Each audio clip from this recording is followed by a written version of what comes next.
नमस्कार. मी आपणास हरतालिकेचे मांडणी व पूजेचे साहित्य सांगत आहे.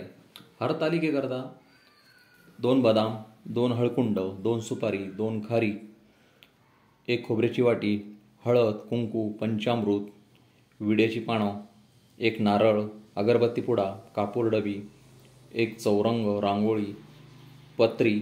पत्री साधारणतः 11 वनस्पतींची, फुलांची किंवा फळांची घ्यायची.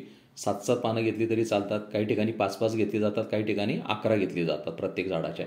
त्याच्यानंतर फुलं आणि दुर्वा घ्यायचे आहेत. सौभाग्याचं लेणं म्हणजे मंगळसूत्र, जोडवे, कंगवा, आरसा, हळद, कुंकुडबी, कापसाचे पांढरं वस्त्र तयार 1 लागेल.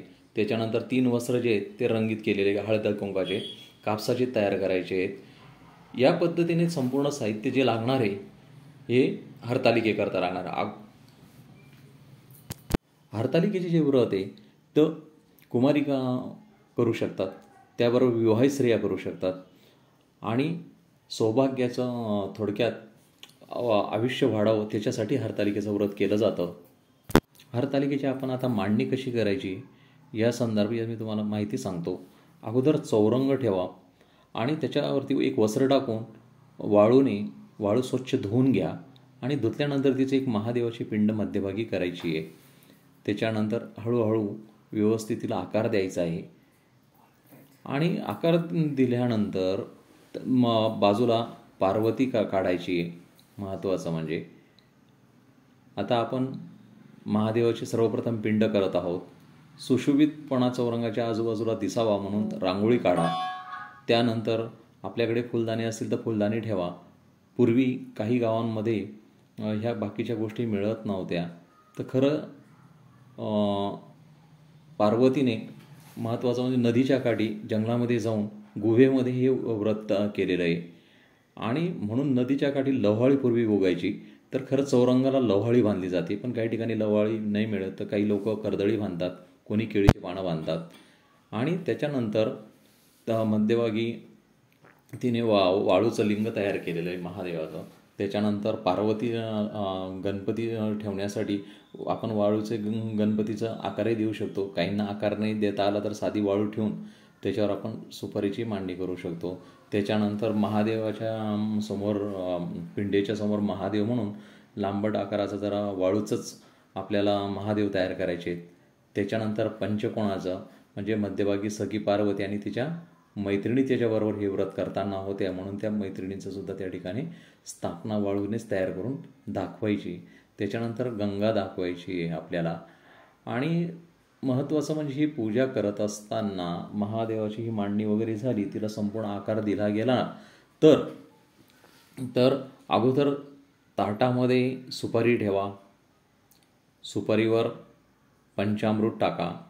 आपल्याला जर गणपतीचा मंत्र येत असेल तर गणपतीचा मंत्र म्हणा. वक्रतुंड महाकाय श्रीकोटी समप्रभ निर्विघ्नं कुरु देव सर्व कार्येषु सर्वदा असं म्हणावं आणि पूजेला प्रारंभ करावा. गणपती म्हणून सुपारीवर आपण अगोदर शुद्ध पाणी टाकायचं आहे. पाण्यानंतर 3 वेळेस पंचामृत टाका. पंचामृत टाकल्यानंतर पुन्हा पाणी टाकायचं आहे. आणि जर आपल्याला गणपतीचा अथर्वशीर्ष म्हणता येत असेल तर अथर्वशीर्ष म्हणून तुम्ही गणपतीला अभिषेक करू शकतात. आणि अभिषेक केल्यानंतर ती सुपारी जे आपण वाळूचं जे गणपतीचा आकार दिलेला गणपती केलेला आहे त्याच्यावरती सुपारी ठेवू शकतात. आणि त्या ठिकाणी अगोदर गणपतीचं आपण पूजन करायचं आहे. पूजन करत असताना गणपतीला रंगीत केलेले आपण कापसाचे वस्त्र आहे त्या ठिकाणी अगोदर अक्षदावा. अक्षद्यानंतर मग त्या वालुकेच्यावर सुपारी ठेवायची आणि सुपारी ठेवल्यानंतर महत्त्वाचं म्हणजे त्याच्यावर ते कापसाचं वस्त्र ठेवायचं आहे. त्याच्यानंतर महत्त्वाचं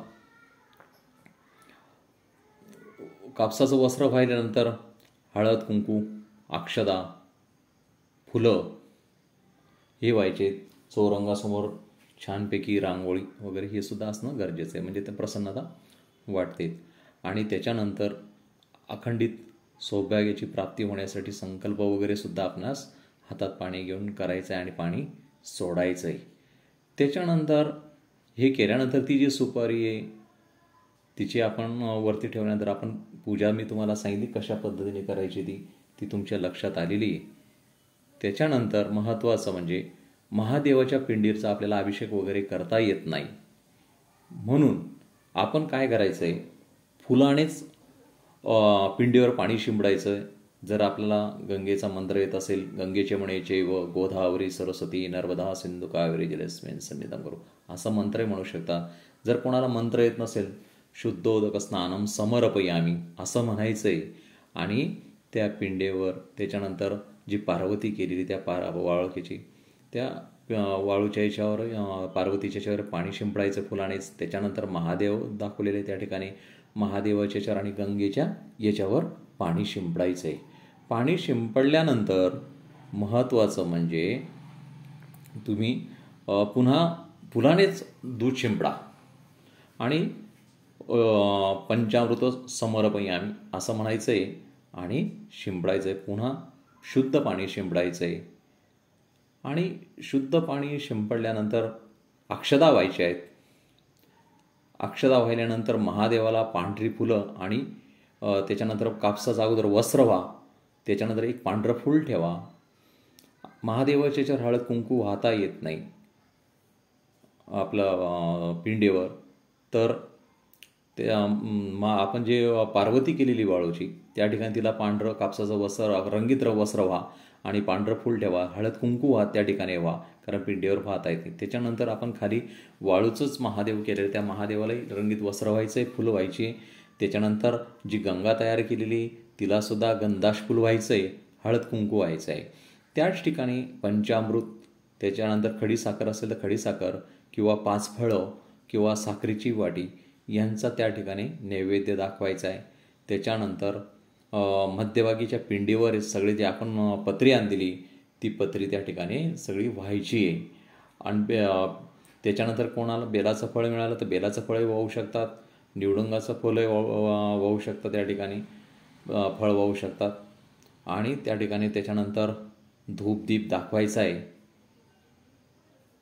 आणि धूपदीप दाखवल्यानंतर त्या ठिकाणी सौभाग्याचं लेणं म्हणून सखी पार्वतीला मंगळसूत्र जोडवे हे व्हायचं आहे. त्याच्यानंतर पंचामृत आणि वाट्यांना नैवेद्य दाखवायचा आहे. त्याच्यानंतर खोबऱ्याच्या वाटीचा सुद्धा नैवेद्य आपण दाखवायचा आहे. आणि हे करत झाल्यानंतर महत्त्वाचं म्हणजे धूपदीप नंतर कापूर फिरवायचा आहे, त्या ठिकाणी पेटवून तो लावून घ्या आणि त्याची आरती द्या कापुराची. त्याच्यानंतर सौभाग्याचं रेडीमेड लेणंसुद्धा आता बाजारात मिळतं, आरसा वगैरे हे सगळ्या गोष्टी एकाच ठिकाणी मिळतात आणि ते सगळं घेऊन त्या ठिकाणी ते पार्वतीला व्हायचं. ज्यांची पहिली हरतालिका असेल ते श्रीफळ वाहतात आणि